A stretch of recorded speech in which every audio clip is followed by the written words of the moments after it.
बिस्मिल्लाहिर्रहमानिर्रहीम। अस्सलाम वालेकुम नाज़रीन, आप देख रहे हैं प्रोग्राम असल बात। मैं आपका मेज़बान मोहम्मद अरसलान फ़ारूक। नाज़रीन, पानी खुदा की एक बहुत बड़ी नेमत है और इस पानी को महफूज बनाना, ये इसकी वाटर मैनेजमेंट का काम, इसके ऊपर फिर आगे इसको न सिर्फ महफूज बनाना बल्कि इसको ज़ाया होने से भी बचाना, ये बहुत ज़रूरी है। और इसके लिए मुख्तलिफ़ हुकूमतें मुख्तलिफ़ काम अपने अपने दौर के अंदर काम करती आई हैं। और इस वक्त जो सबसे बड़ा चैलेंज है, मैं इसको देख रहा था, मेरे सामने कुछ चीज़ें थी कि पाकिस्तान का जो इरिगेटेड लैंड है उसके अंदर जो कंट्रीब्यूशन है वो 90% है एग्री प्रोडक्ट्स की, और ये जीडीपी के अंदर ये 22% बनता है। और फिर ये आगे बढ़कर जो लेबर फोर्स देता है वो 54% है, ये डायरेक्टली देता है। और फिर इसका जो इंडस्ट्री के साथ शेयर है, मिसाल के तौर पर कॉटन को उठा के देखें, वो हमें ज़मीन से मिलती है और वो 80% है और वो एक्सपोर्ट होती है। इसी तरह से पानी का जो और थोड़े से फिगर्स हैं उसमें हमारे पास जो सबसे अहम चीज़ ये है कि हमारे पास पानी तकरीबन 150 मिलियन एकड़ जो है वो हम लेते हैं, और उसमें से 30-35 मिलियन एकड़ हमारा जो है वो ज़ाया हो जाता है। अब ये जो हम ज़ाया कर देते हैं या जो ज़ाया हो जाता है वो क्यों होता है, उसके पीछे जो हुकूमतों की ज़िम्मेदारी है वो अपनी अदा कर रहे हैं कि नहीं कर रहे हैं। हमने जो अपनी वाटर पॉलिसी बनाई थी उसमें हमने ये कहा था कि हम एक दहाई में एक डैम ज़रूर बनाएंगे, हम बना पाए नहीं बना पाए। आइंदा आने वाली जो मौजूदा हुकूमत है वो क्या कर रही है, और आइंदा आने वाले जो हालात हैं उनको हम किस तरह से देख रहे हैं पानी को लेकर के। हमारे पास जो इस वक्त जो तकरीबन 5000 क्यूबिक जो है वो हमारे पास वो पानी था, जो अब कम होता होता 1000 के करीब आ गया। ये मैं ग्राउंड की बात कर रहा हूँ। तो हम इन तमाम पहलुओं को किस तरह से देख रहे हैं इसके ऊपर बात करेंगे। कुछ थोड़ा सा पॉलिटिकल मामलात के ऊपर भी मुझे बात करनी है। मेरे साथ आज एक बहुत बड़ी शख्सियत मौजूद हैं। आप बहुत माशाल्लाह से एक्सपोजर है, पढ़े लिखे हैं, दुनिया भर से जो है वो मुख्तलिफ़ अदारों के अंदर आपने पढ़ा भी, काम भी किया। मैं बहुत मशकूर हूँ सरदार मोहसिन खान लगारी साहब का, सूबाई वज़ीर आपाशी के। सर आपका बहुत शुक्रिया, आपने हमें प्रोग्राम के अंदर वक्त दिया। सर सबसे पहले तो मैं आपसे जानना चाहूँगा कि आपके पास सबसे अहम मिनिस्ट्री है, मैं इसको देख रहा था, ये बड़ी अहम है। इसके साथ जो है वो ज़ाहिर है फूड सिक्योरिटीज़ का मामला इसके साथ जुड़ा हुआ है। तो सर आप इसकी अहमियत को समझते हुए इसको किस तरह से लेके चल रहे हैं? असल अभी आपने अपने इंट्रोडक्शन में ही बात की कि तकरीबन 5000 क्यूबिक मीटर हमारे लिए फिर बंदा हुआ करता था और अब 1000 से भी नीचे आ गया। तो हम वाटर स्ट्रेस्ड कंट्रीज़ में हैं। जब ये 800 के करीब पहुंचेगा तो हम वाटर स्टार्व्ड कंट्रीज में आएंगे और हम बड़ी तेज़ी से उस तरफ जा रहे हैं। पानी कुदरत का निज़ाम के अंदर वही है जो तकरीबन 140 से 150 बिलियन एकड़ फीट के दरमियान आ रहा है। बिल्कुल ठीक है। लेकिन हमारी आबादी बहुत तेज़ी से बढ़ रही है, तो फ़ी कस में जब कस बढ़ रहे हैं तो फ़ी कस का नंबर तो बहुत कम होता जा रहा है। तो हमें ज़रा अपनी आबादी की तरफ भी ध्यान देना है। मेरे ख्याल में हमारे मुल्क के दो ऐसे इश्यूज़ हैं जिनको हम वो अहमियत नहीं दे रहे जो हमें देनी चाहिए थी। एक तो हमारी बढ़ती हुई आबादी, हमारा इस वक्त जो ऑफिशियल ग्रोथ रेट हम कहते हैं हमारा 2.1% है, जो शायद इससे ज़्यादा होगा। अगर आप अपने इर्द गिर्द लोगों से पूछना शुरू करें तो 2 बच्चों वाले आपको कम ही मिलेंगे, आपको 6-6, 7-7, और जो गरीब और जो लोग गरीब होंगे उनके तो मतलब उससे भी ज़्यादा। मेरा जो गांव में मेरा जो ड्राइवर है उसके 11 बच्चे हैं माशाल्लाह। तो सो ये एक हमारे ये बहुत बड़ा, आप कह रहे थे ना, हमारी अहम मेहरबानी करके पॉपुलेशन के ऊपर भी कोई आप इस पे अवेयरनेस कंट्रोल भी होना चाहिए, ग्रोथ इन पॉपुलेशन, उसके ऊपर भी तवज्जो दिलवाएं। जहाँ तक पानी का ताल्लुक है, हमारे यहाँ पानी, जैसे मैंने अर्ज़ किया पहले, कि एक महदूद अमाउंट ऑफ वाटर है जो हमें कुदरत देगा। हमें कुदरत ने जो पानी देना है वही हमारे पास होगा। हमारे पास जो पानी के सोर्सेज हैं वो हैं हमारा जो हमारे ग्लेशियर्स हैं ऊपर हिमालयस के अंदर, वहाँ से मेल्ट होके आता है पानी। फिर उसके बाद जो पिछले साल सर्दियों में बर्फ़ गिरती है वो मेल्ट होती है, और मानसून की बारिश आके होती है। तो हमारे पास ये जो पानी के 3 सोर्सेज हैं, इनमें हम इनमें जो, और ये जो पानी की हमारी सप्लाई आती है अल्लाह की तरफ से, कुदरत की तरफ से, ये इन 4-5 महीनों में, 4 महीनों में तकरीबन आती है, और तकरीबन 80% हमारी सप्लाई उन 4 महीनों में आती है। तो हमारे पास चॉइस ये है कि हम उन 4 महीनों में जो पानी आ रहा है ज़्यादा, उसको बह जाने दें या उसको कहीं स्टोर कर लें। बिल्कुल ये हमारे पास चॉइसेस है ना। जब सर्दियों में कुदरत में ठंड है और वहाँ पे बर्फ़ भी नहीं पिघल रही और ग्लेशियर भी नहीं पिघल रही और बारिशें भी नहीं हो रही, तो दरियाओं में पानी नहीं आएगा। तो जब दरियाओं में पानी नहीं आएगा तो उसको हमें कहीं से कंपनसेट करना है। तो उसी के लिए ये जिस वक्त हमारा ये इंडस वाटर ट्रीटी हुई थी, तो हमने उसी लिए वो डैम्स बनाए थे। वो जो डैम्स है वो ओरिजिनली या जिनका उनका मकसद, let me put it this way, उनके होने का मकसद ये था कि वो पानी को स्टोर करेंगे और फिर उसको हम रबी की फसल में इस्तेमाल करेंगे। लेकिन बदकिस्मती से हम उसको सब अक्सर लोग वो ये समझते हैं कि शायद वो बिजली बनाने के लिए, बिजली बनाने के लिए नहीं है, बिल्कुल पानी के लिए बिजली बाय प्रोडक्ट है। बिल्कुल ऐसे। जैसे मैं गाय किस काम के लिए पालता हूँ? हाँ, दूध के लिए। बिल्कुल ऐसे। तो साथ गोबर तो आ ही जाता है। कोई आज तक आपने किसी को जानते हैं जिसने गाय इसलिए पाली हो कि गोबर है ऐसा? बिल्कुल ठीक है। सो ये जो डैम्स हैं ये पानी के लिए हैं।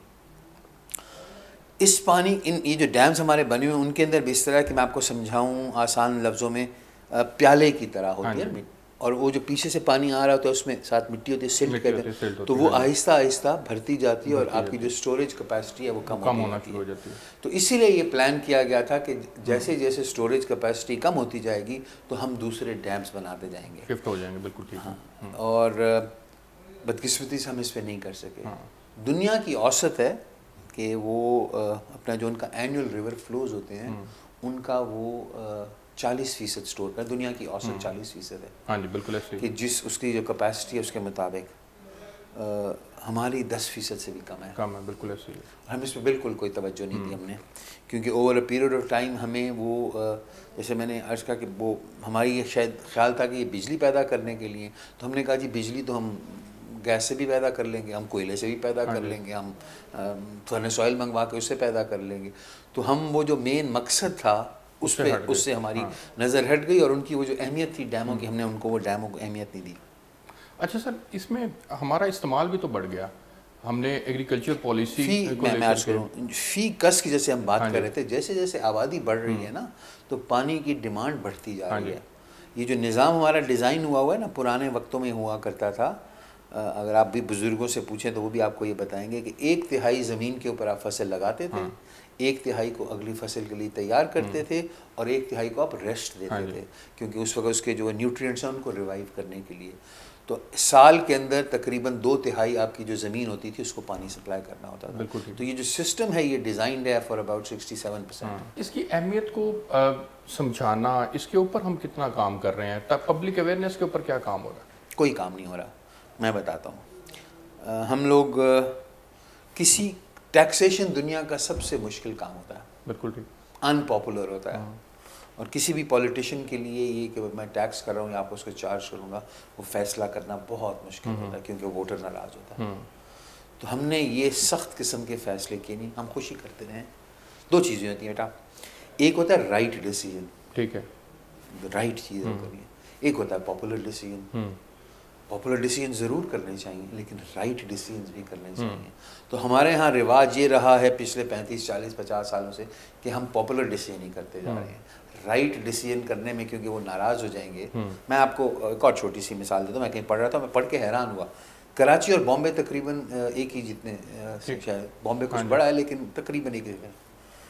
तो बॉम्बे जो अपने टैक्सेस रेज़ करता है, कराची अगर वो $100 रेज़ करता है तो कराची $1 करता है।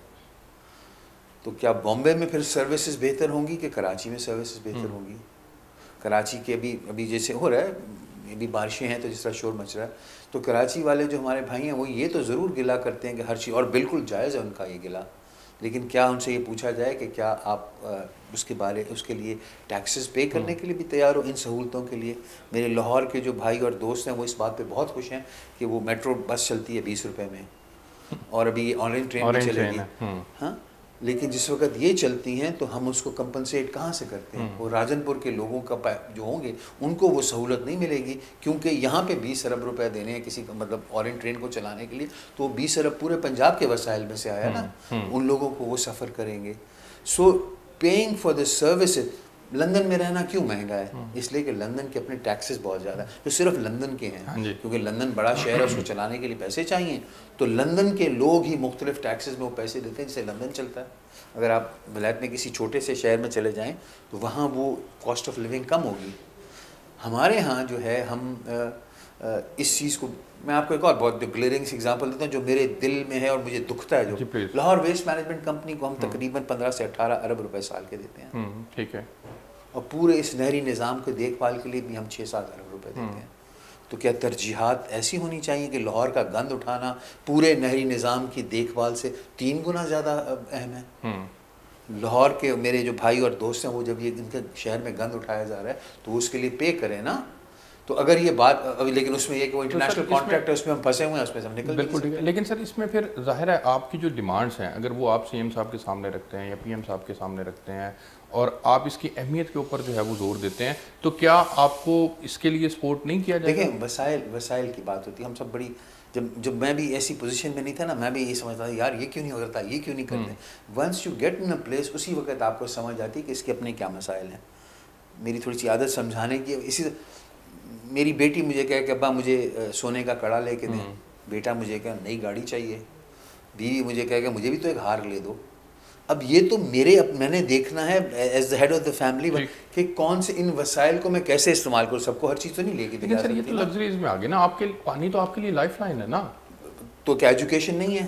बिल्कुल है, लेकिन हेल्थ नहीं है। लेकिन पानी की बुनियाद मैं फिर वही अर्ज करूँ कि ये डिसीजन जो है ना, उस उन महदूद वसाइल की तकसीम के वक्त ये चीज़ होती है कि कौन से क्या है, किस चीज़ के लिए क्या करना है। और फिर जैसे मैंने पहले कहा कि हम वो राइट डिसीजंस नहीं करते। यही इरिगेशन डिपार्टमेंट अगर आप तारीख उठा के देखें तो मैं ये असेंबली की लाइब्रेरी में देख रहा था, तो 1920 से लेके तो 1947 तक का मैंने बजट उठाया। अगर आप कहेंगे तो मैं आपको नंबर्स भी शेयर करूँगा। मैंने थोड़ी सी बैठ के उस पर रिसर्च की, तो 26% से लेके और 42% पंजाब के टोटल रेवेन्यूज इरिगेशन डिपार्टमेंट के थ्रू आते थे। जो पंजाब की पूरी आमदनी होती थी उसमें 26% से 40%, तो मैं आपको एग्जैक्ट नंबर दे दूंगा, मैंने इकट्ठे किए थे। तो ये इसका पोटेंशियल है आप इससे जनरेट करने का। मैं वही तो अर्ज कर रहा हूँ, ये सबसे अहम शोबा है। लेकिन किस तरह वो फिर आप वाटर चार्जेस लोगे ना, वो तो हमें नहीं, हमारे लोग नाराज हो जाते हैं। वोटर को नाराज तो नहीं करना ना। तो ये वो जो सख्त, जैसे मैंने पहले अर्ज किया कि कुछ होते हैं राइट डिसीजंस, कुछ होते हैं पॉपुलर डिसीजंस। राइट डिसीजंस में तो ये होगा कि हम उनसे उस तरह चार्ज करें कि ये निज़ाम तो कम से कम चल सके ना। हाँ जी। लेकिन पॉपुलर डिसीजन ये कि यार लोग नाराज़ हो जाएंगे, नहीं करना। लेकिन सर पॉपुलर डिसीजन बिल्कुल ठीक है आप, लेकिन जो मैं समझना चाह रहा हूँ या मेरे नाजरीन जानना चाह रहे हैं वो ये है कि हमने खुद से मार्क करनी है ना चीज़ें कि ये मेरे लिए जो है वो अहम है और ये गैर अहम है। आज तक 70 साल में पॉपुलर डिसीजंस की बुनियाद के ऊपर ही वो फैसले ना हो सके जो कौम के लिए बेहतर थे, जो आइंदा आने वाली नस्लों के लिए बेहतर थे। माजी के अंदर भी ना हुए, अब भी नहीं हो रहे, तो सर फिर आइंदा आने वाली नस्लें जो हैं वो सफ़र करेंगी।